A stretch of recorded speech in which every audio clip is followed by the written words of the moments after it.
Şəkildə D1, D3-ə, D4, D5-ə paraleldir. Alfa ilə qammanın fərqi 55 dərəcə olarsa, verilən ifadənin qiymətini tapın. Şəkli biraz daha praktik şəkildə, yəni formada göstərək. Bu D1, bu D3 olsun. Bu D4, bu da D5. Biz 2-2, yəni paralel düz xətlər görürük bir-birinə cüt-cüt kəsişən.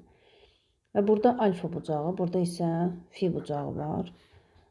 Yəni alınan fiqur paralleqramdır və burada alfa ilə fi bir-birinə bərabər olacaq. Qarşılıqlı bucaqlar olduğu üçün.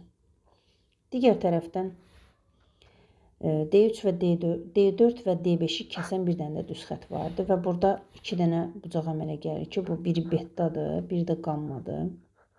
Beta ilə qamma daxili çarpaz bucaqlar olduqları üçün onlar da bir-birinə bərabərdir. Yəni beta da qammaya bərabərdir. Şərt olaraq bizə alfa ilə qammanın fərqi 55 dərəcə olaraq verilib. Gəlin ifadəyə baxaq. 2 qamma çıxılsın 3 fi, çıx 3 beta və üstəgəl 4 alfa. Burada qammanı beta ilə, fini də alfa ilə işarə etsək. 2 beta çıxılsın 3 alfa, çıx 3 beta, üstəgəl 4 alfa. 4 alfadan 3 alfanı çıxıram, alfa qalır. 3 betadan 2 betanı çıxıram, qalır bir dənə beta. Və alfa ilə beta. Alfa ilə beta və ya alfa ilə qammanın fərqi 55 dərəcədir. Deməli, beta da qammaya bərabərdir. Burada yenə fərq 55 dərəcə olacaq.